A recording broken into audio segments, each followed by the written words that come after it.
is up, everybody? The divisional round has concluded. Whew. Patrick Mahomes, I guess, continues to own Josh Allen. That is going to be the story of every single media outlet and media platform post Chiefs and Bills game. I was a diehard Bills fan yesterday, rooting against Patrick Mahomes. I guess I'm as sorry as every goddamn Bills fan out there. What's up, everybody? Welcome into the All Day Everyday Show with All Day AJ and Manny Ruffin. The Detroit Lions are moving on as well. Who cannot be a Detroit Lions fan right now? Our Monday guy is here, Kilkenny, back in the Bulls jersey. What's up? And you said it like last week. You read it to a T. I know this is Josh Allen's biggest moment to get it done against Mahomes and get a win finally in the playoffs against Patrick Mahomes. But Patrick Mahomes, as an underdog in the playoffs, you just can't stay away. What's up, baby? What up, dude? If I could correct one thing, I don't think it's that Patrick Mahomes owns Josh Allen. I think it's Patrick Mahomes owns everybody. Like, it just it's last night the focus will be on Josh Allen. We'll get to that game here, but if anybody needed a final reminder that this is the best player in the NFL, has been the best player in the NFL, and will continue to be the best player in the NFL for the next decade. Just appreciate greatness when it's in front of you, because that's what we're witnessing right now. Yeah, we are. We had a big slate this weekend. We'll kick things off on our Saturday slate. The Ravens hosting the Texans. A game that was 10-10 at half. You thought the underdog with that fuck you mentality, nothing to lose here, with CJ Stroud on the road, first road playoff game for the rookie quarterback. And the Ravens pull away 24 unanswered in the second half. 34-10, Lamar Jackson really doing it all. And we talk about Patrick Mahomes being in a situation where he essentially had to do it all. And now we're talking about the same thing with Lamar Jackson running the ball, throwing the ball. What a huge win for the Ravens going back to the AFC Championship game. The thing that I loved the most about this win was Jack Harbaugh in the locker room. Who has it better than us? Nobody. It's great to be in the Harbaugh family right now. You got both Harbaughs. You could potentially get both Harbaughs with championship rings this year with Michigan lineage and possibly the Ravens. What did you think about this game? Obviously, the conspiracy theory for the Super Bowl logo does stay alive with the Ravens and the 49ers moving on. It's funny. I've seen this shared so much. It's like, is it still a conspiracy theory if the two best teams, right? I don't know. I don't really know there. Yeah, this game was great. I wish the second half just had a little more juice to it, and it was a little more competitive here. The Texans obviously coming in as 9.5. Sometimes they got up to 10, but coming in as heavy underdogs, and you knew they were going to have to play a just top to bottom flawless game for them to even have a shot here. And they had a little bit of good mojo in that first half, but I just feel like everyone sort of saw it coming, especially when Fairbairn missed that field goal. It's 10-10. You have a chance to put up 3 before half, go into halftime with the lead. I don't think he'd missed the field goal the entire year, so pretty tough time for your first miss. And I just think that was sort of the first domino to fall. I'd be like, all right, your luck might be running out here. You got to give credit to the at least in the first half, the Texans' defensive line. I mean, they were vicious in that first half. They had Lamar under just maximum amounts of pressure, and that was really the difference maker in the first half. And it's just when the Ravens came out for their first drive of the second half, that pressure was just non-existent. And then when their offense couldn't move the ball, defense was tired, and it was over 3 minutes into the second half. I mean, it was you kind of knew where this game was going. Yeah, it was. It was really fun to watch Lamar play this game in such a poised fashion. It wasn't the most flashy thing, but if you look at every single scoring drive for the Ravens, it was driven by Lamar. Lamar, good decision on the pass to let's say, Zay Flowers. Lamar on time to Isaiah Likely. Lamar 20-yard run. Constantly time and time again. And it wasn't necessarily the flash of Lamar. He's on time, making good reads. I think this is something to continue to watch for Lamar in the next game, too. If he can do this again, which Josh Allen was able to do early versus Chiefs, they could have some more success. I thought we had a classic on our hands when Steven Sims takes that punt back. My, what a beautiful middle punt return. Special team coaches across the nation were just going crazy when they watched that. I thought we had an absolute classic on our hands. And before that, Bob Slowick with the calls, I think they were on 3rd and 12. The announcers are saying, I think he was underneath here. He calls up a deep dig to Nico Collins, big dick call. CJ Stroud's making throws. I'm like, okay, we got something on our hands. And then I saw after the game, Patrick Queen came out and was like, yeah, the first half was a little sloppy. Lamar's usually a quiet guy in the locker room at halftime, but he was more vocal. Came out in the second half and immediately stood on it and was just making play after play after play. I think the way Lamar galvanizes his team is just a little different. Like, it gives me like reminiscence. It's not the same team as the 2017 Birds, but the way they're together, it's not at all. But the way they're together and their swag and just how much they love each other. Like I'm watching, there's plays where Lamar's rolling out and he wants Ronnie Stanley to keep blocking downfield for him. He gets mad at him. Next couple plays, he sees Ronnie Stanley do it for him, runs over to him, immediately gives him a tap on the helmet. Like they're all brothers. They love each other. Like that feel with the team right now, how they're rolling it. When they go into a game versus the Chiefs, when it comes down to it, I think it might take them over the edge. It's going to be tough to not back these Ravens team. I think they're special, man. I really think they got something brewing special over there. This poses a question for me, though, and just you talk about the first drive. They get Lamar multiple times early was getting stopped in open field with a lot of open space, and we're talking like open field tackles to keep Lamar Jackson contained, which not many DBs can do. And then it goes to a 53-yard field goal from Tucker to put them on the board. And it poses this question, and I got the thought only because, I'm sitting here talking with two Eagles fans. With the game on the line, and I maybe I know your answer on this one, Kenny. With the game on the line, would you want Justin Tucker kicking that field goal, or those Eagles fans, do you want Mr. Jake Elliott kicking that field goal? I think there's a right answer. Don't give me no biased bullshit, but I had to ask because you guys are big Eagles fans and Jake Elliott had another immaculate season. I'm still thinking Jake, bro. I'm still taking Jake. I am. Like, look, you can just watch that Bills kick again if you want to. I'm not going to come on the show and like just for the clip like disparage Justin Tucker. I mean, Justin Tucker is going to moonwalk into the Hall of Fame, and when he retires, he'll probably be regarded as like the best kicker ever. Yeah. But I've seen enough from Jake Elliott. I'm taking him in the biggest spot possible. I have too much faith in the guy. But obviously, man, I mean, hats off to Tucker. The guy is just automatic when it matters most.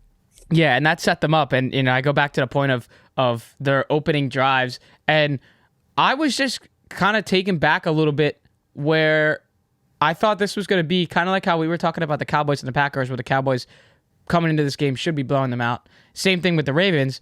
But again, it goes back to CJ Stroud in a good spot. I do feel like if they were playing in a dome and they were at home, they win this game. I just think the home atmosphere for these away teams takes a lot off them. That Ravens defense is special, bro. They're flying around like they were. The Texans were such a weird spot because they were stubborn with the run, but they couldn't really run the ball. And I think it was the second quarter, Bobby Slowick went to this reverse package that I actually liked. But the Ravens defense is so fast, physical, smart, and disciplined. It didn't fool them at all. And there was another play, I think it was the second or third quarter. They ran a fake screen and they had Brevin Jordan going up the middle, which looked like a beautiful play call. And the Ravens defense is just so smart. Kyle Hamilton, time and time again, recognizes that play doesn't get fooled, almost picks it. Like this Ravens defense is just special, man. I think anywhere this game was played, they were going to wear down this Texans team just like that. If that ball gets to Brevin, I think he houses it. He houses it, yeah. There's a lot of green in front of him. You saw the speed last week with that 76-yarder against the Browns here. I just think this Ravens defense, man, they just beat the shit out of you. I think as the NFL like as a whole, I think is just like slowly transitioning to this like this emphasis on speed. They double down, triple down on just toughness. They hit harder than anybody, and it's just like if you're a receiver, you do not want to be going over the middle against this team. I mean, they will just light you the fuck up. And they're doing it without Marlon Humphrey so far, which is like a big edge and attitude to their defense, which is crazy, man. And at least for the Ravens, I know it's Patrick Mahomes this week in the AFC Championship, but who doesn't want this matchup? Like, who does not want to go to Baltimore right now and get a chance to knock off the MVP and go to the Super Bowl? I really would have liked to see Josh Allen be able to do it. I'm just talking about a pure roster size standpoint. If you stack rosters, I like the Bills versus the Ravens more than I like the Chiefs. You can argue that the Chiefs defense, with how they've been playing late, you mean can really put some pressure on the offense and unhealthy maybe linebackers for the Bills, trying to contain Lamar. Maybe contain Lamar a little bit better. AJ Klein limping around trying to run out Lamar. I just feel like the Bills would be able to have better opportunities to score more points on the Ravens than the Chiefs do. Understandable. If you roster stack and size match rosters on offense there, but again, you can't write the script any better. Mahomes visiting the MVP of the season, obviously not named yet, but most likely, and to get a shot to go to the Super Bowl. You can't write it any better. Let's go over to the Packers visiting the 49ers, and what you were talking about. Could Brock Purdy be in a imminent collapse game, and which kind of looked very sloppy. He was on the seesaw like a motherfucker, but I gotta give my credit where credit's due. I mean, but you talked about a late touchdown from CMC as well to get it done. The Packers had full control of this game. This was a game that the Packers simply lost. In my opinion, not where the 49ers won it. The Packers lost it 24-21 49ers as they go back to their second straight NFC Championship appearance.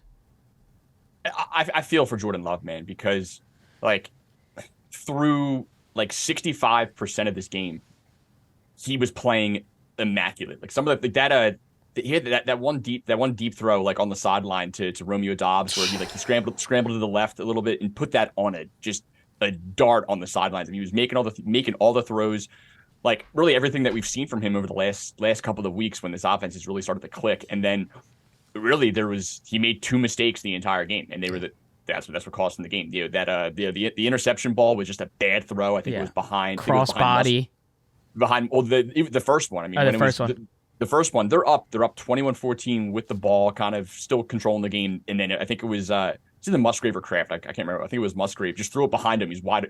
He's open for the first down, and they get the pick there. I think it turned into a San Fran field goal, and then of course everyone's gonna focus on that last interception. And it's funny. I mean, I know when it happened, Favre wasn't a Packer anymore, but it's hard. It's hard not to compare it to that Favre interception against the Saints in the NFC Championship. It's the same play. Same throw. Scrambling right, throwing like a Hail Mary ball over the middle of the field across your body that you don't need, and it ends up being the play that costs you. And it's just unfortunate because I think the Packers had, I don't know if they had 3 timeouts or they had 2 timeouts. There's just over a minute left. Like you've got time. You've got plenty of time. And it's unfortunate that that's the play that when you go back and you watch the highlights of this game, that's going to get fixated on. And dude, I mean, he looked like a top 5 quarterback until middle of the third quarter. And then it's just, it went away from him. I do think the one thing, I know on the show on a couple of Mondays now, we've gone back and forth on the MVP debate between, whether should it be Purdy? Should it be Lamar? Is it going to go to a quarterback? Does a position player maybe get it? Now it looks like it's going to go to Lamar, and that's fine. There's, I got no arguments there. But like Christian McCaffrey is the only reason that the Niners won this game. I mean, thank you.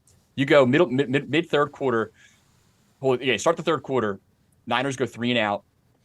Packers come down, immediately score a touchdown. They go up 13-7, and you've got the Niners sort of on their back feet a little bit. And then McCaffrey just houses like a 40-yard touchdown that no other running back in the league would have scored otherwise. And that put them back in the game. That gave them the lead.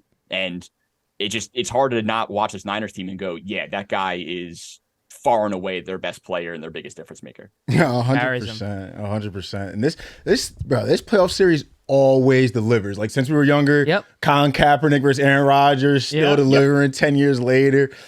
And it's funny to watch Matt LaFleur post Aaron Rodgers era look like more of a wizard in the play calling game. I mean, they were doing that toss power with Aaron Jones time and time again and just gashing them. Packers are going to go back and look at this film though and be like, we wasted so many opportunities. Like halfway through third quarter to the end of the game, like constant stall outs, third down. I think there was one big 3rd and 2 Jordan Love missed Aaron Jones over the middle that was wide open. There was one that was, I think they were past the 50-yard line. It was like 3rd and 9, another missed opportunity. Like they're going to look back at this game, even with the mistakes, and just be like, damn, we look at this one get out of our hands. Like we had these motherfuckers on the ropes. Romeo Doubs in his first 2 playoff games is winning versus all the top corners. Like that tore up Dallas, was having great res versus Charvarius Ward all game. That was something that was crazy to watch. Brock Purdy, I'll say I wasn't impressed at all by his performance in totality. What I was impressed by Brock Purdy was his ball placement decision in the clutch.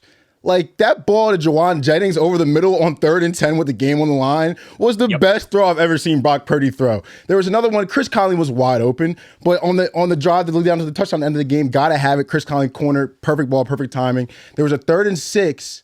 I think the drive you touched on in the third quarter before when the Packers started out, hit George Kittle on like a 3rd and 6 across the middle. George Kittle takes that 35 yards. That sets up the Christian McCaffrey touchdown. That completely changed the game. If they stall on that 3rd and 6, it's probably game over. And he did look uncomfortable in the rain. was wiping his hands and missing balls, and there's a couple of misses that were really bad that almost cost the game. Almost picks it. Darnell Savage, we got to catch that pick on the first play of the game. That could have changed the game too.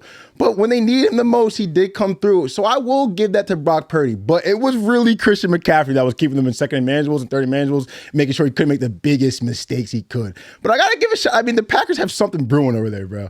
Young ass team overall, making plays. They can win versus top guys. Like, I love what they're got going over there, and I think they're gonna have another. This playoff series is in this iteration, this era is just getting started, and I would not be surprised if the Packers turn this around from 0-1 to 2-1, 3-1 later down the year. So this is gonna be something to watch. Like, there was a scenario. Like, the Packers could have won this game by 3 touchdowns. I mean, they were the better team for the majority of this game, and it was very reminiscent of the Eagles-Niners matchup from a few weeks ago, where the first 2 drives of the game, the Eagles marched down the field with ease against this defense, and they had to settle for 3 both drives. The same thing happened here. I mean, like the first 2 Packers drives, man, they were like Aaron Jones was just running the ball at will. I mean, they were just like there was no resistance whatsoever until they got into the red zone. And again, when you're a 10-point dog playing on the road against a team like San Fran, man, field goals are just not going to get it done. So even when they were up, I think they're up 6-0. It's just like, you just know that, hey man, those have to be touchdowns here. And it just, God, if you're a Packers fan, and we got a lot of Packers fans in the Discord, so like I'm just kind of getting the reaction after the game, and yeah, they were all like really really bummed, but I think all of them for the most part were just like kind of. I think more so excited for the future. They weren't really, weren't really hanging their heads too much. It's just, man, I mean, everything that went wrong down the stretch went wrong. And this game was within reach. Like their last couple of drives, you have the Jordan Love touchdown. They go 3 and out. And then you've got the Carlson missed field goal. Didn't even talk about that. You have to touch on that for a second, man. I mean, this has been like, he was the worst, statistically, he was the worst kicker in the NFL this year. And right before they trot out Carlson for the kick, I think I forget who the sideline reporter was. The sideline reporter said, like, the direct quote was from Matt LaFleur was that when he goes out there, I just close my eyes and pray. If that's what you're doing when your kicker goes out there, then you need a new kicker. Yeah, like, why are you sending him out? Like, go for it. You've had plenty of time to pull anybody off the streets to come in here that might give you just a little more confidence. And like, it's unfortunate that like missed field goals were a very common key theme this weekend. Yeah. But dude, like, you saw this coming. LaFleur saw this coming, and if that's the case, like, how is he still the guy? So it's unfortunate, man. But I think if anything, if you're Detroit, you got to be looking at the San Fran defense, and like to an extent, you're kind of licking your chops. Like, you can run the ball against this team, and throughout the course of the year, I mean, like, look, Detroit has so many weapons. We'll talk about them, when we go into the next game here. But like, Detroit has been most successful this year when they're able to establish the run, when they're able to really just sort of control the pace, and you can run the ball against this team. I think Jahmyr Gibbs is in for a monster week next week, and I think that's going to be the potential difference maker of maybe the Lions pulling this off. We'll see here, but like this San Fran defense is beatable. I don't think that they're like this gauntlet that I think that they were sort of like elevated to really throughout the year. I mean, this is a beatable team. No, and also, 100%. But also look at like what that could be for the Detroit defensive front. I mean, we contain Brock Purdy. We make him make some unrealistic decision making, and this is our game too, because our pass rush is going to get to Brock Purdy. And it also goes to the point too, if the Packers are able to pull this game off, we get to see a division rivalry game in an NFC Championship game where the Packers get to go to Detroit. But I also want to bring it back to Brock Purdy again, just because I'm going to give him some props here just for that throw to George Kittle, the touchdown throw, breadbasket throw, wide open, makes a throw. That's a great throw. But also the lack of, I guess, slight communication errors with Brandon Ayuk. And so I go back to the one throw where Ayuk is going onto the left side of the field. He's wide open, and Brock Purdy just takes one look and just yucks that ball 40 yards out of bounds. That's grounding. I mean, yep. That's grounding right there. I'm surprised. And you saw there was a discussion with the refs after that, but the decision-making with Ayuk was not really there. The communication was not really there. And you look with the Debo injury and what this could mean. We already saw some reports saying that this is the same injury that sidelined him for 2 weeks. He said he might be able to go, still probably going to end up being a day-to-day game time decision. But at the end of the day, do you gamble with him to play and risk hurting this more if they were to win and go to the Super Bowl? Or do you sit him and then he would get all of this week off, all of media week off? No. And then you go to the Super Bowl. No, like if he's able to play, he plays, and if he's not, he's not. I don't think you're like. I think the entire decision is going to be based off of I think it's going to be probably on Debo. Like, hey, like can you play through it? Or are you ready? I don't think there's any logic around potentially resting him and getting him ready, because like I doubt that they're going to feel that complacent going into this matchup. You know, you talk about the like. Again, the Packers lost this game. Yes. The refs didn't lose them this game, right. But my God, the refs completely sandbagged them on like, God, just off the top of my head, like three or four very, very key plays. Their second drive, where they ended up turning it over on downs. The spot on third down was awful. And it was an inch away. It was an inch away, and then so they got crushed on the third down spot, and then like I've watched 100 replays of this, like. Jordan Love got the first down. Did he not? Like, arguably, yeah. Yeah. It's either 1 inch or a first down. Yeah. That should have been a first down for Jordan Love. And then there was like a busted screenplay with a lot of pressure on Love, and he threw it. And like Aaron Jones was like somewhere within the vicinity, and the refs talked about it, and they ended up throwing the flag for grounding. And then they don't throw the flag on that Purdy play, which then led to they scored like 2 plays after that. And again, I'm not saying this was like, you know, ref show. That's why the Niners won. The Packers still had ample opportunity to win this game, and they choked it away. But man, Niners got a lot of love from the Zebras this game, and it's hard to argue against that. No, 100%. And one thing about this game that was hilarious, I wanted Dre Greenlaw to fumble that ball so bad. What are you doing, yo? Him and Fred Warner had a great game, flying around. They were getting beat on the tosses, whatever, but they're flying around, hitting out, getting turnovers, getting a hand on ball. And Dre Greenlaw is just out in space in his mind, running around like he's about to score in a flag football game. Like, I wanted him to fumble that ball so bad just for the comedy. Well, they talked about it too. They asked Fred Warner in the press conference, and he's like, he told me he wanted to get a pick 6, so he was trying to run it back. No. And then they talked to Greenlaw himself, and he's like, yeah, everyone, when I was running with the ball, all I was hearing from my teammates when I'm running is, go down, go down, go down. What are you doing? Yeah, so that was a little funny way to kind of ice the game there. Let's head over to the Lions here, getting a win at home, another playoff win for the Detroit Lions against Baker Mayfield and the relatively hot Bucks. Let's look at the Lions this season. Most wins in 32 years. The NFC North champions. First playoff wins in 32 years, and Ford Field's first ever sellout season. Who the hell does not want to ride for the Detroit Lions this season? This kind of Cinderella-esque story. You look at Aiden Hutchinson when he got drafted, kind of what he was coming into, the first pick of the draft. Detroit's kind of working on this rebuild. They come from where the hometown kid from Michigan comes here, helps his team get to a potential 1 win away from heading to the Super Bowl. Special stuff for the Lions. We see that the old gentleman there, the 66-year-long season ticket holder. I can't be more happy for you as you get to see this Lions team. Let's dive into the game. 31-23. Again, another game that was close for I guess the underdog that was keeping it close with the favorite. Thought the Bucks had a shot to pull it out. I think they kind of just took their foot off the gas a little bit and gave the Lions a chance. Talk about Jahmyr Gibbs in this performance. I guess I was dead wrong on that. I thought we were going to see a lot more of David Montgomery. That certainly wasn't the case. Bad read on my part, I guess. But when you have a dual threat with them, it's kind of like, you know, I guess we just get to pick and choose who's going to have the better game, Gibbs or Montgomery. We are just fortunate enough to deal with this. But you look at Baker Mayfield in this game, a solid performance. I know we get the first pick early in the first series. That really wasn't his fault.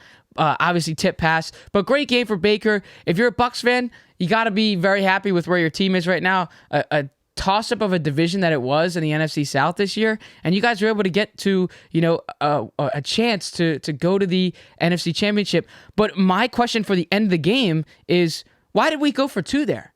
Like, oh no, you go No, But you the kick the math- field goal. You all you have to do is go back down and score and kick another field goal. It's not like we So had to go for 2. the analytics in that spot says to go for 2. So like, it depends on your offense, right? But like, just the reasoning behind it for people that don't get it is, I think, like, roughly across all NFL teams, and again, not all of them are going to do it at this clip, but like the success rate on 2-point conversions is about 50%, right? So it's like, if you go for it and don't get it, you still have a chance. Then if you score again, you can go for it, and it still ties the game. So it's like, if you think you're going to get it at minimum 1 out of 2 times, you go for it there, because if you get it the first time, you give yourself a chance to win the game with an extra point the second time. So like, the math says to do it. Like, if I'm an Eagles fan, if the Eagles are in that spot, the exact spot the Bucs are in, I want us going for 2. Yeah. And I think most teams, like, again, like, if you're the Carolina Panthers in like week 3, you don't do this because I don't think you trust your offense to do it at that clip. Right. But every team in the playoffs has to at least have, some semblance of faith in their offense to be able to do it. Especially if you're, Bucs, you're a heavy dog coming into this game. I think, it's like, it's like in college football where, like, some no-name team is playing like the number 4 team. They go down. It's like they go for 2 just to go for the win. Like, I think any chance you have to go for the win, you have to take it here. So I have no problem with them going for 2. The math checks out. It says in that spot you should be going for 2 and essentially playing for the win. Yeah, no.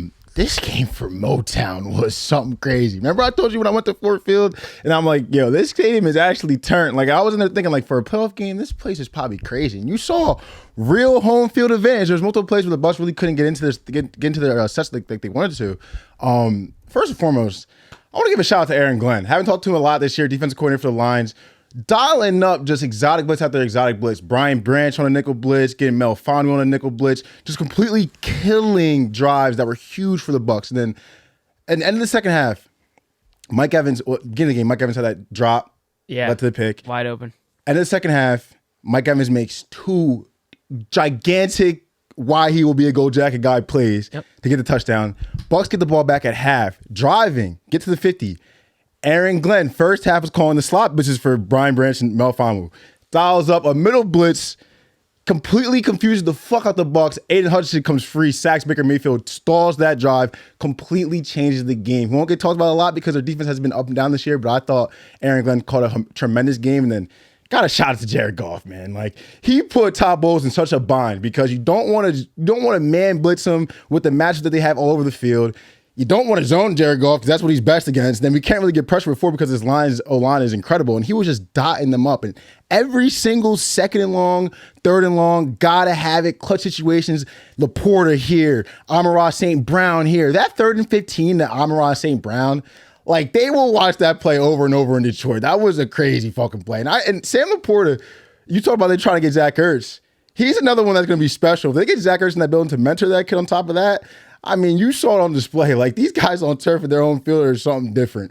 And Baker, like, career year, laid it all on the line, did everything you needed to do. I think the Bucs got their quarterback. I think they got their quarterback. And I'm happy for Baker for stamping himself this year in this situation. And one of my favorite quarterbacks to watch. Look, if you're the Bucs, I think you would like to have Baker back. It just, like, if I'm not mistaken, I believe Baker's a free agent, right? He is.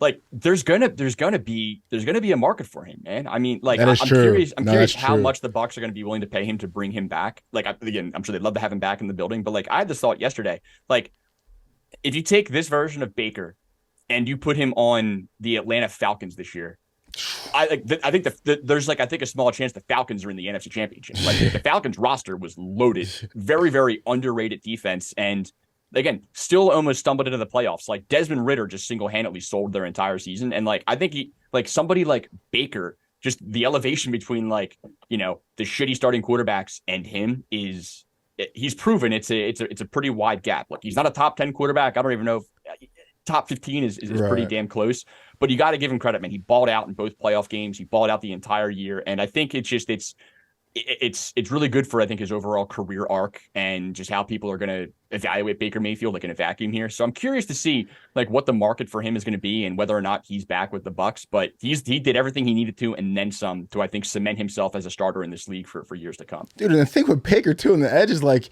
Baker in the clutch on drives you need a score is just incredible. Like that last drive where they try to go down and score at the end, like he was just fitting balls into crazy places. One thing you talk about, we'll get to the matchup next week, but we were talking about how the Packers run those toss plays and the pulling linemen and getting to the second level to Fred Warner, those guys. Sewell pulling for Jahmyr Gibbs is something that's so special to watch. If they're able to do this and get to the second level of those guys against the 49ers, that's going to be something crazy to watch. And I want to shout out, Jonah Johnson got banged up, our guy. Ragnow got banged up too bad. Looked like he wasn't going to be able to play at all. Comes back in and is just moving bodies. And on the Jahmyr Gibbs touchdown, the long run to pretty much kind of put the game away, he got to the second level and had a block on, I'm pretty sure it was Levante David. Completely moved him out the way. And that's why if you watch that replay, there was a fucking sea for Jahmyr Gibbs to run through. And he's their X factor, man. Like it's crazy watching guys this young make gotta have it plays. Like Jahmyr Gibbs making gotta have it plays. They're not going to talk about Jameson Williams a lot, but there was a couple 2nd and 10s. I think he had like 3 catches. There was like a 2nd and 10 and a couple other big catches he had to have. And these guys are all super young, man. Like Motown's moving. I think the train probably ends, but I'm rooting for it hard. And they got something special, man. Especially with the head of Jared Goff, man. And I don't know, man. I like gun to my head right now. It's hard. It's hard not to take the points at least. They're getting 6. They're getting 6.5. I'm taking this. Like, come on. 6.5. Yeah. I think it's. I really think it's. I think it's at least a somewhat solid matchup for Detroit. I think they're gonna try to run the ball as much as possible early. I think you're gonna see. Like it's back-to-back games now where I think they've capped Jahmyr Gibbs at like 35% of the snaps and Monty to like 65. And like I don't want to overreact to just 2 games here, but like it's back-to-back games now where their opening drive, the Lions have marched down the field, they've gotten to like the 2 or 3 yard line, and then they have tried to just force it to Monty, and he's gotten stuffed. And like it's not working. Yeah, it's just not working, and it feels like every time Jahmyr Gibbs touches the ball, it's an automatic 6-7 yards. So I do think you see a little bit more of him in the San Francisco game, and again, if they can get him going, I think they absolutely can compete in this game. Now you're right about Monty. I want to give a quick shout out to Abington product Craig Reynolds getting the touchdown. Shout out to my boy, yo, touchdown product, all time 3-time all PSAC player getting a ton in the playoffs. Shout out, bro. You got to give a lot of credit to Ben Johnson too, right? So on like the Craig Reynolds touchdown. Like if you were like a David Montgomery anytime touchdown ticket holder, you're watching that game and you're puking to yourself. But that was just such a big brain call to Craig Reynolds, because I'm sure if you're the Bucs defense here, you see they've got Craig Reynolds out there. I think they brought in Dan Skipper. Mm-hmm. And he did the eligibility shit. Yeah. Never in a billion years is this ball going to Craig Reynolds. Yep. Ever. Like never in a million years on 4th and goal from like the 1 are you taking out Gibbs, taking out Montgomery, and putting in Craig Reynolds to give him the ball. And I just think it was just such a big brain move to do that. They didn't see it coming, and he literally like marched the back of the end zone untouched. But the one thing you got to give Ben Johnson credit for, and he did this. He did this against us last week too. Is like when they're protecting a lead and trying to milk the clock. It's just time and time again we've seen these really really strong offensive units get conservative, try to just commit to the run, milk the clock out, and I think like in their last 3 drives, they were like, I think they were throwing the ball like 3 times more than they were running it. I mean, It's like those short passes to St. Brown are essentially like an extension of their run game, but they have so much faith in Jared Goff to be able to make the right decisions there. And they clearly like they've got the receiver weapons to be able to do that. But it just feels like a lot of young, especially a lot of coaches. And I think, maybe just some more inexperienced coaches, I just think it's easy to kind of tuck your tail between your legs, give the ball to Gibbs or Montgomery 3 times, cross your fingers and hope you get a first down, and then you can ice the game. And they're like, they're first down from like their own 20. They're coming out throwing. And I just think like that's what's required if you want to win games. If play to win, don't play not to lose. And Detroit has proven that that's what they're doing here, and you got to tip your cap to that. I want to go back to another storyline from the end of the game. Now that's kind of circling of Todd Bowles not really calling the timeout there. It is 4th down, though, and we don't want to take those 23 seconds or 32 seconds, what was on there. Call the timeout, get the ball back, no timeouts, and see if we can go down and try to tie the game. He kind of just said it would be unrealistic and kind of just threw in the towel there. Do you agree with the call there, or do you want to just go see us kind of fight to the end, even though it would be very hard to do so?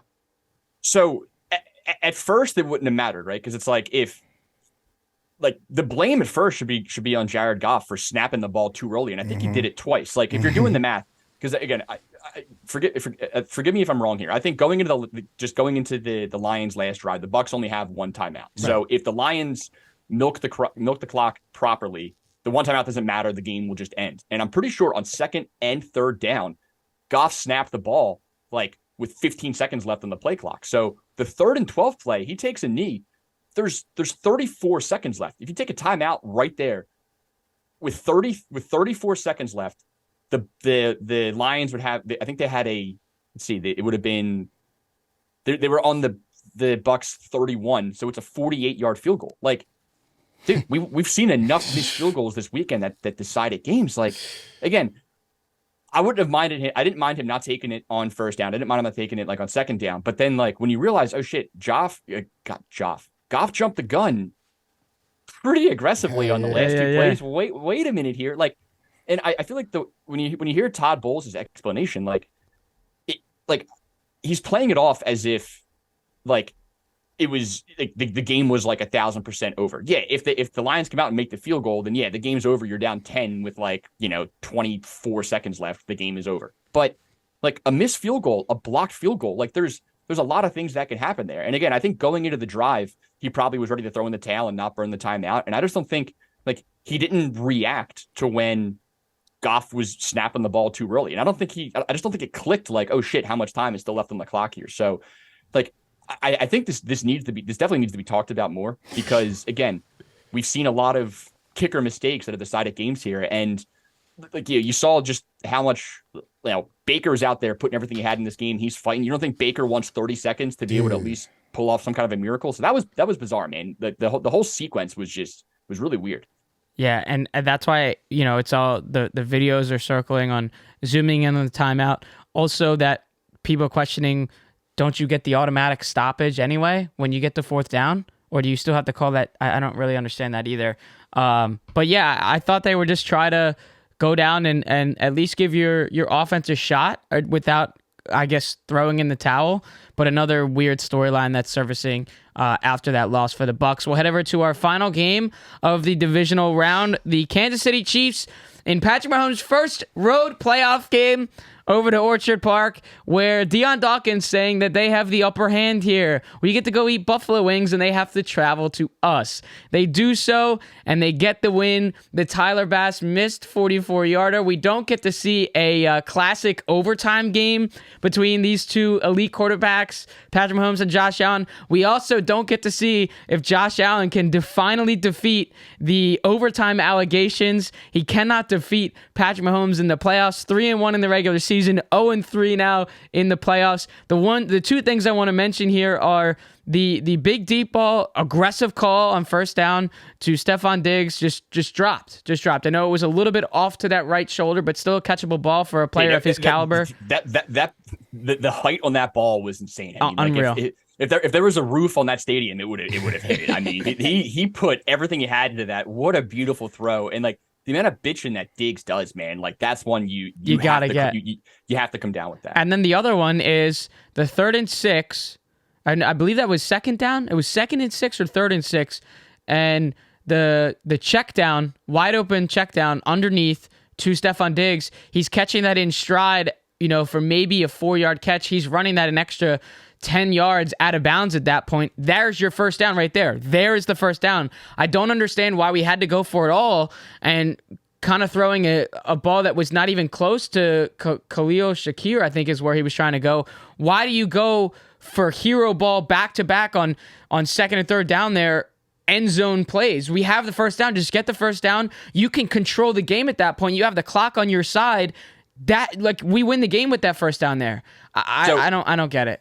So we'll work backwards here because there was obviously a lot of stuff that happened before this that needs to be talked about. But if you start with the last drive, I don't mind the second down look. Like I think Chris Jones was the one bringing all the pressure on the left side and essentially just bulldozed their left tackle into Josh Allen, and like he hit him just enough to alter that throw a little bit.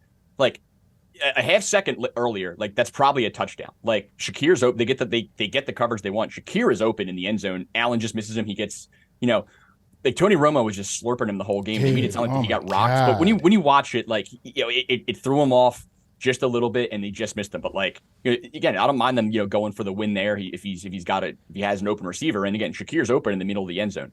I have a lot of issues with the third down play because at that point, again, you need, like, you know that Bass has had, you know, some issues this year. You know, he's a somewhat reliable kicker, but it's probably the worst year of his career. You're in Buffalo, that wind is swirling. I mean, it's a tough environment. Factor in the pressure element of it all. Like, you have to get 5-6 yards on third down no matter what. And I definitely put that on. Josh Allen. But I also think, like, this is where it just gets tough. But like, the way that they were managing the clock down the stretch just didn't really make sense. I get it. You don't want to give Mahomes too much time to be able to come back and do what Mahomes does there. But like, dude, you're still trailing. Like, these 3 points aren't automatic. And if you play it properly, you can essentially score like a walk-off touchdown here. And like, I think, you know, there was a, like, you know, they got a first down, and then I can't remember if it was like the play that got them the first down or if their first down play on the last series, like it was like 2 minutes and 40 seconds left. They let it run all the way down to the 2-minute warning, and then the last drive, it just felt like I felt like there wasn't a plan. They didn't know if they were playing for 3 or playing for a touchdown, and I feel like the clock, the way they managed the clock, just felt so clunky.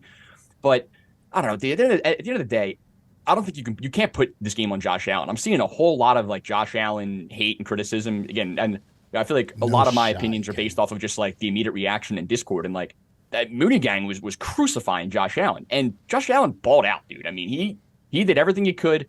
He made very, very few mistakes. Again, I think you can certainly criticize the decision making on that third down play to an extent, maybe the second down, but again, I didn't mind the look to Shakir. They almost had it, but like, if without Josh Allen, I mean, they get blown out in this game. He balled out. He played his ass off. You know, they couldn't stop him running the ball.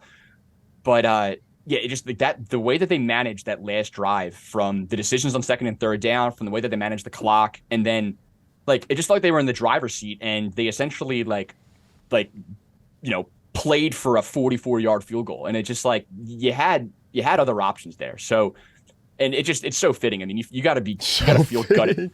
You got to feel gutted for Bills Mafia, man. Right, I mean, wide right. I mean, you know, shout out Scott Norwood. I mean, it's unbelievable that's what this comes down to. But you did see that wind kind of like murk that, like that. Yeah, I mean, it looked like it was right down off the foot. It was right down the middle, and then it looked like in the span of like 3 yards, it had just no shot. Whipped right. I mean, that was nuts. Right. But again, you had ample opportunity to. Again, I think it was a 44-yarder, like with a little bit of brain power.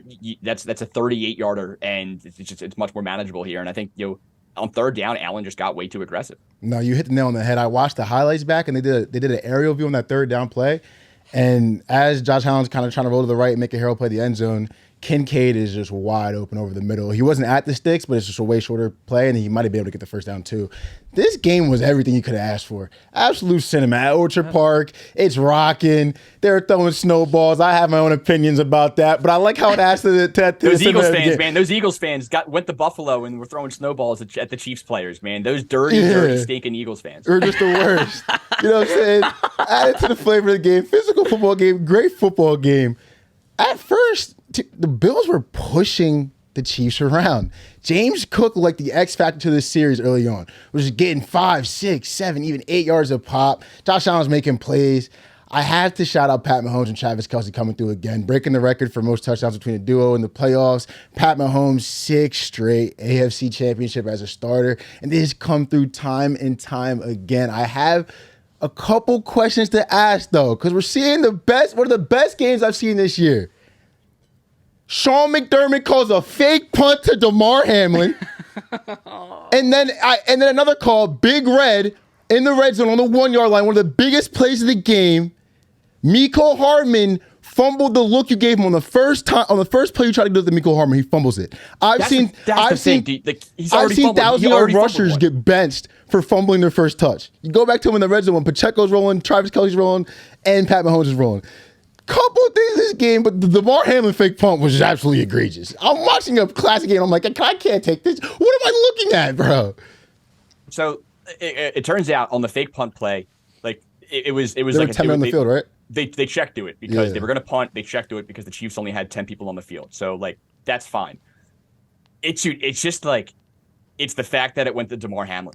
And, like, Just a meme. I'm sorry. Like that's what makes this just so absurd. Even if like because I'm pretty sure throughout the year, I know he's barely played on defense this year, but they have had him out there on a few special teams. So I'm pretty sure like he's been in that spot on special teams at this year.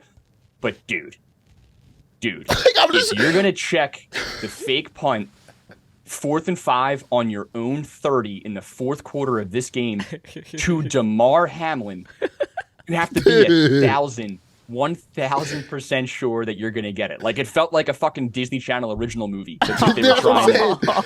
The game's a classic. I'm watching and they call that play and I'm just like, wait, what the fuck is it? Wait, what the fuck am I watching? Like, yo. Like. And dude, again, because like, obviously like people are still gonna, meme this to death forever, and like rightfully so. But it's gonna get a little bit less attention because the Chiefs ended up fumbling out of the end zone on the next drive on the Hardman play. And like that the coaching decision on that to even call that was just as maybe a higher level of malpractice than the Hamlin play. So I do think it takes a little bit of the attention off of the fake punt, but I can't wrap my brain around either of those decisions. You go to the Chiefs play, Manny, you made a great point. Hardman's first touch, he fumbled it, like in the same spot. Still, they gave him. It's like what they can only give this ball. They can only give this guy the ball within the 5-yard line in like really high leverage spots. So the fact that like Pacheco marched down the field after marched down like those in the last 3 plays post the Damar Hamlin busted play, and then you get cute with Mecole Hardman. I mean. It's downright insane to me, man. Especially like Andy Reid is a tremendous coach, tremendous offensive mind. The biggest flaw that he has is Eagles fans know is like the clock management. Like this isn't a decision that you would expect out of Andy Reid for that to happen. It's downright insane. So, but what a game. What a game. It's really everything that you could have asked for in terms of just the drama element of it. I'm curious on your guys' point of view on the touchback rule, because I know that's going to get a lot of chatter because of the Hardman play. People have been complaining about it forever. I feel like I'm in the minority here. Like I think the rule is fine. Perfect. I like the rule. I like the rule as it is. And again, I'll get a little shot of the PFT commenter because I think he's like essentially been dying on this hill as everybody in sports media, all the fans despise this rule. But like the counter argument is, dude, like the end zones are special places. There's different rules that apply in the end zone versus other parts of the field. If even a millimeter of the ball touches a millimeter of the white paint, it's a touchdown. Like it's just I think there has to be a penalty for not protecting the ball when you're down by the end zone there. So like the one report that came out last night was that they're really considering changing this in the offseason. And I think that would be a mistake. I really do. I 100% agree. And you hit the nail on the head. Like I'm going to keep it short. You're going to the most sacred part of the field. If you fumble into it, you can't get help past that. Like you have to be punished. The 20-yard line's enough, but you can't move back to the 10, move back to the 5. No, you fumble the ball going into the end zone. Take your punishment. Get benched. Fuck all that. Like, I just don't understand. They cannot change that rule. Why do we have to feel like the minority in that? Like I don't understand why there's more people. I guess maybe I'm naive in the argument, but like I don't understand why there's more people that want that changed rather than keeping it the same. I don't really get it. Like, I don't know. Like, I'm curious to see what the proposed change is. Like, hey, if you fumble it, like, what should happen? It's first and goal from the 3, and Hardman fumbles the ball out of the end zone. Like, what's fair? The Chiefs get the ball at the 20, and essentially, like, the fumble doesn't matter. Like, I just don't get it. Like they say that it's too penalizing. Okay, well then protect the fucking football in the red zone. Yeah. Like because I think if that rule is changed in a way that obviously protects the offense more, then you're going to see guys that are just like pretty much at will, like dive in, stretching the ball, getting more aggressive with it, and it's like I don't think that's a solution to this. No. It's got to be like a turnover every time, and for people that are arguing that like it should, to your point, like protect the offense, then. What's the point of trying to poke the ball loose to the goal line then? I don't understand that. I mean, to your point, protect the fucking football. It's that simple. I'm on the same page with y'all, but 1 second, back to this fucking crazy game. I'm sorry. But first half, James Cook is mauling them. Second half, Chris Jones, Nick Bolton, Tranquil, all them boys were stuffing the trenches, and it came down to Josh Allen. And I have to give a shout out to the guy this year because Stephon Diggs, he's getting older, Ain't been a year from Khalil Shakir. Time and time again comes up massive for this team. 3rd and 3, end of the second half, need to have it slant, covered up by an all-pro slot corner, catches a contested catch. End of the game, go back to him again. Another huge play, big play after big play after big play for Khalil Shakir. Other thing. Dude is a dog, by the way. When he got popped, like it sounded like his shoulder exploded on live TV. I could not believe he came back into that game and then was still making plays. He got rocked on that. It was like that underneath throw at the bottom of the screen.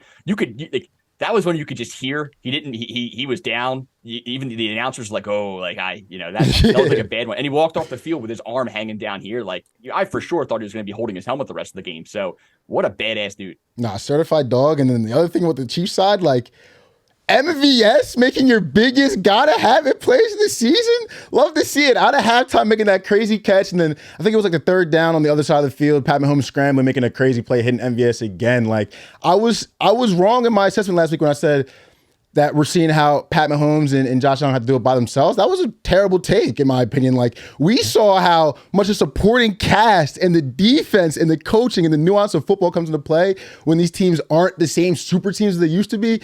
And it was really a joy to watch, man. Like, watching guys like Rashee Rice get some yak yards, getting banged up, come back in, making plays. Like, this was a hell of a football game. And I just hope this isn't the end of the series, because we had guys like Joe Burrow out there, Lamar Jackson adding to the series, and it's just getting started with all these guys in the AFC, and this one did not. This one was close to the best, man. It was close to the best. MVS should have had a touchdown too. Obviously, hats off to Pat Mahomes. He's the GOAT. He's the GOAT. Will forever be the GOAT. I mean, he just flat out missed him. That crossing route in the back corner of the end zone. Again, you also have to assume MVS is going to catch it, and that's just a little bit too out of reach. Hey, but that day though, it's a bit of a heavy assumption. But yeah, dude, that great catch on that deep ball.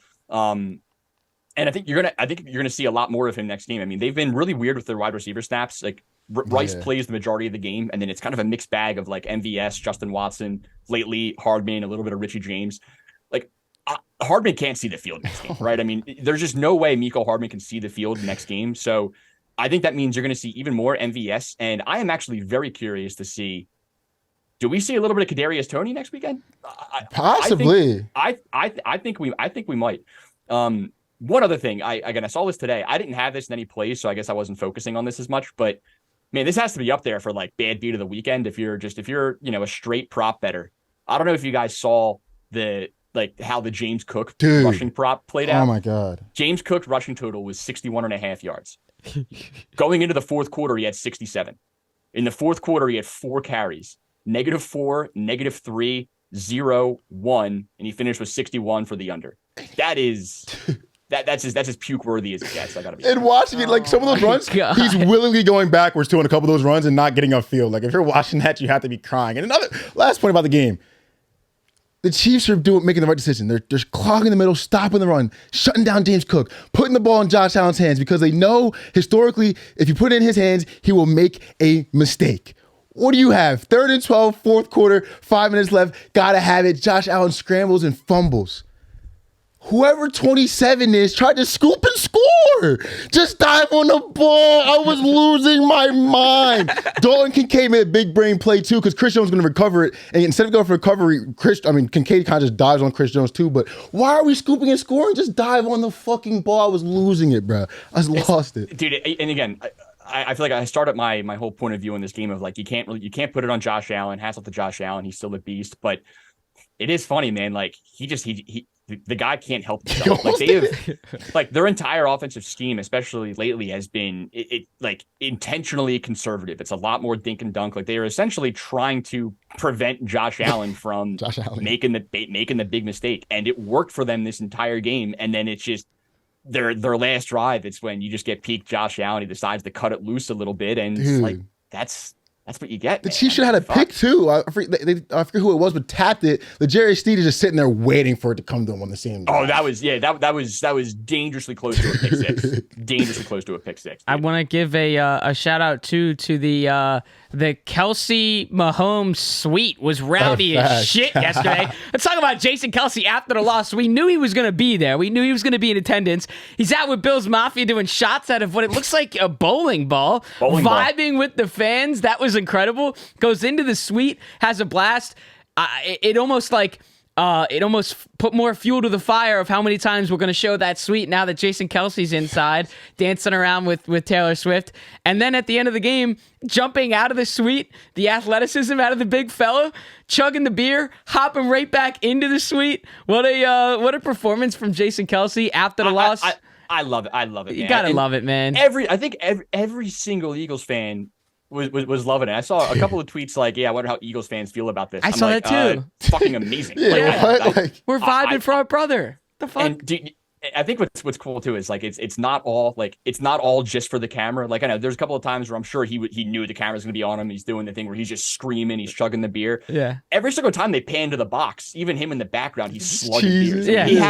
He had to have had like 18 beers last night. The Bud Lights were flowing for sure. Dude, everything was flowing. You Bud Lights, the Labatt's. I mean, that guy will drink anything you give to him. So.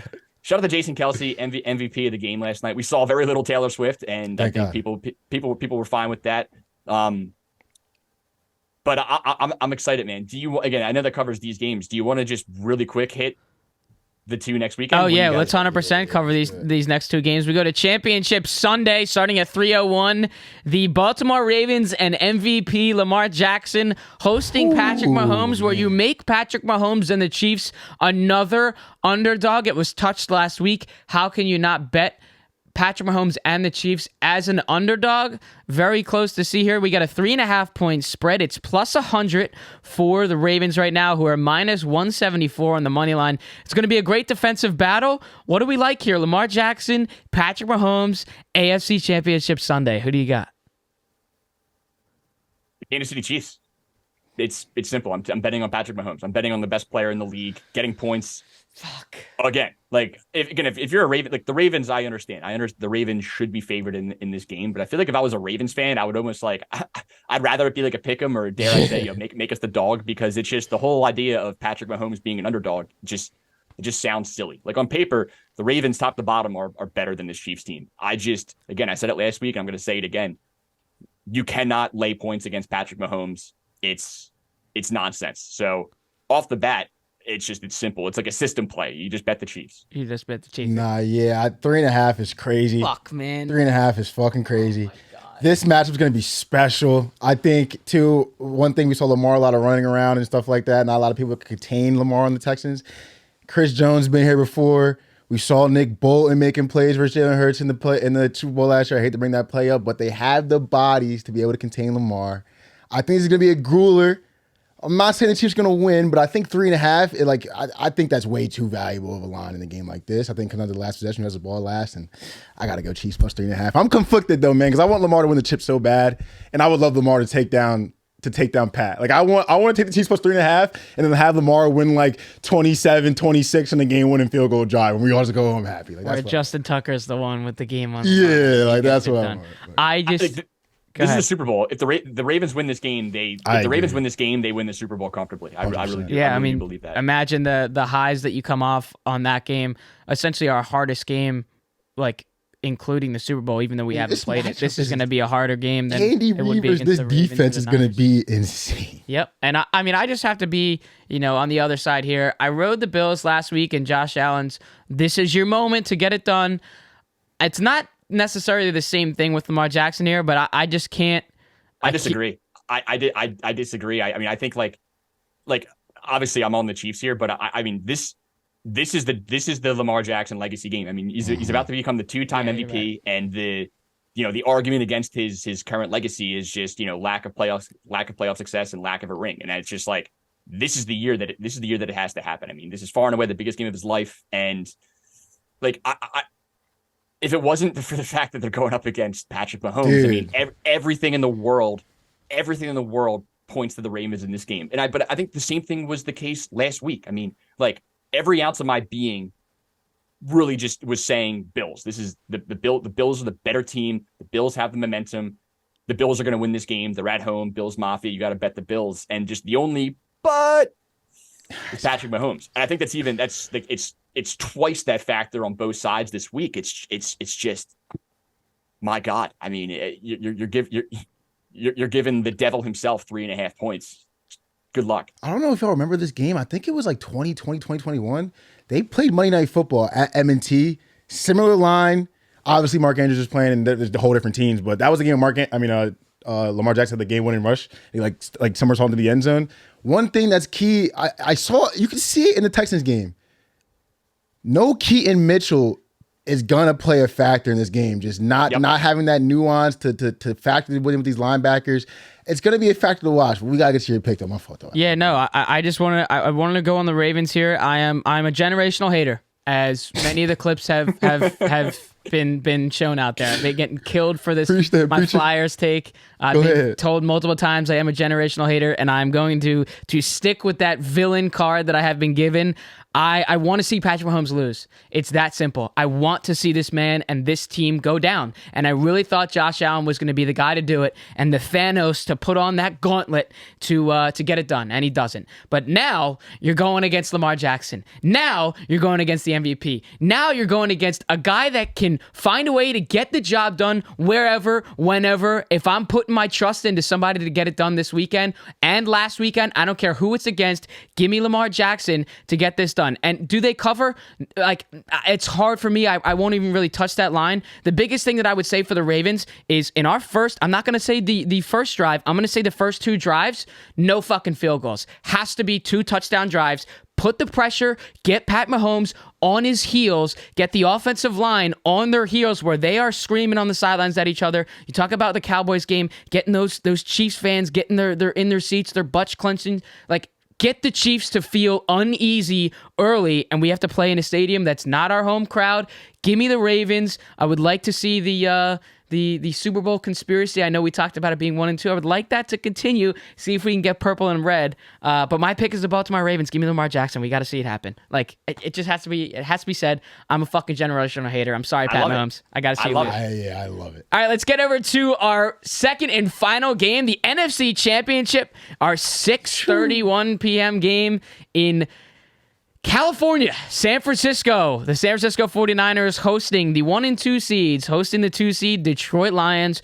Who cannot be a fan? Like's been stated all show. Who cannot be a fan of the Detroit Lions right now? The 6.5 point favorite 49ers, minus 310 on the money line, and you give plus 250 to Jared Goff and that defense over in Detroit. What do you like here, Kenny? Are we going with the 2 seed or are we taking the favorite?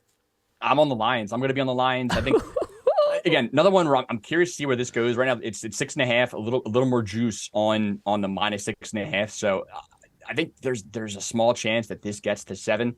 I think I got to be on Detroit here, and I'll tell you this, it feels wrong. I mean, the Detroit secondary is bad. I mean, you can throw all over this team. So, like, I think Brock Purdy is going to be, I'm curious to see how the weather shakes out for this game. I mean, any amount of rain, I think both quarterbacks are in trouble. But I'm too much of a believer in what this Lions team's doing. I'm believing in the magic of Dan Campbell. It's kind of funny. The comparison I made is like, it's like in the MLB playoffs. And everyone always sort of makes fun of like MLB teams because they're champagne showering after every single series win. They win the wild card and they win the division and they win the, it's like, okay, like it's like every single game is a Super Bowl. And it kind of feels like that for Dan Campbell. I mean, he just cries after every single big win now. And it's like, I think we're going to get we could potentially get some happy Dan Campbell tears. I think there's just some magic with this Lions team right now, and we saw what the Packers were able to do against this Niners defense, and I think the Lions offense is going to be able to have similar success. I think Jahmyr Gibbs is going to have a big game, and it's just going to come down to like what version of Brock Purdy you get. If Brock Purdy plays a couple steps below how he played in the fourth quarter, I think the Lions are going to have a really tough time getting stops. But if the Lions can get that one extra stop, that one extra turnover, I believe that this is a game that they can win. I really do. I think the Niners defense has proved that they are vulnerable, especially against the run. And with the Lions offense, again, I know the focus is how well Jared Goff's been. Laporta's a beast. St. Brown's a beast. You got the vertical threat with Jameson Williams, but it all starts with their run game. If they get that play action game going, they're really, really dangerous. And you can do that against the San Fran team. So, like, if the weather is good, I'm going to just keep hammering the over. I mean, right now the over under is 50.5, and in fair weather, I think this game is going to just be back and forth, just nonstop shootout. And it's a matter of, can the Lions get that one extra stop? I believe that they can. I'm taking the Lions with the points, and I'm probably going to be on Lions money line. Yeah, no, I'm rolling with the Motown Magic too, man. I think they got something cooking for this. And listen, Deebo Samuel's health plays a big part in this, even if he plays. The Lions defense, the secondary isn't really good, but one thing about this Lions defense is they're fast and they're physical. And Deebo, if he plays injured, it might affect his game a little bit. Like, he's not going to be 100%. And watching that second half versus Green Bay, I said Brock Purdy did make the plays he had to, but he was on that seesaw when he didn't have Deebo out there. Like, you could see the effects of not having Deebo Samuel on that offense. I think it's going to play a major role. Jared Goff's been in this situation before, been in big energy championship games before. And the last one he was in, the head of his team, Todd Gurley, he wasn't in that game. He still got it done. It was a little bit rigged, but we'll get to that another day. I'm gonna roll with the Motown plus 6.5. I think this is just way too many points. The situation is playing way more even than I think. Same thing with the quarterback situation. Like, Brock might hand you one, so can Jared, but it's 6.5 points. I'll take the underdog. I'm with the Motown Magic, baby. Let's get it. Yeah, I think the conspiracy theory ends here, and we're gonna see that sky blue on the logo as the Lions are gonna take this one. I'm over the fucking theory on this one. I just think that the comfortability that the Lions feel right now, we got back-to-back wins at home. We were able to play 2 playoff games at home. We're riding the highs. Rolling. And that's what we're going to keep doing. Exactly like you said, rolling. For the 49ers' sake, there's an uncomfortable, unsettling feeling where, like you said, is Deebo going to play? How impactful is he going to be if he plays? At the same time, Brock Purdy didn't look that great. Now we have an even better pass rush coming to make us feel even more uncomfortable in the pocket. I know it's a home game. You feed off the home crowd. You had a chance to, and you didn't really do that against the Packers. I feel like there's an unsettling feeling not only for us as a 49ers team, but those fans. We got like, you know, a fuck you mentality coming in as the Lions and Dan Campbell against a team that has all the pressure in the world. You're the 1 seed. You're going back to your second straight NFC Championship game. You didn't get it done last year, but now we should get it done this year.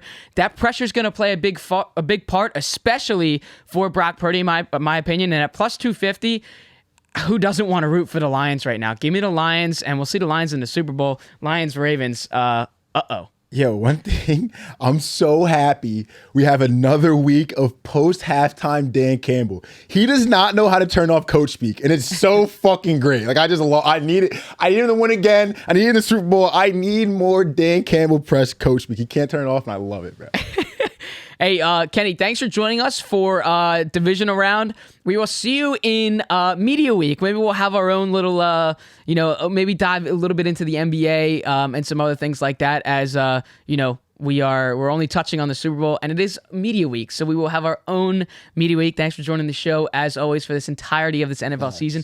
We will see you for Media Week and the motherfucking Super Bowl. Kilkenny, CEO and founder of The Moonshot. Thank you, sir. Yes, sir. Manny, Alex, love you both, boys. Talk to you next week. Love you too, baby. All right, Talk to Kenny. you soon, baby.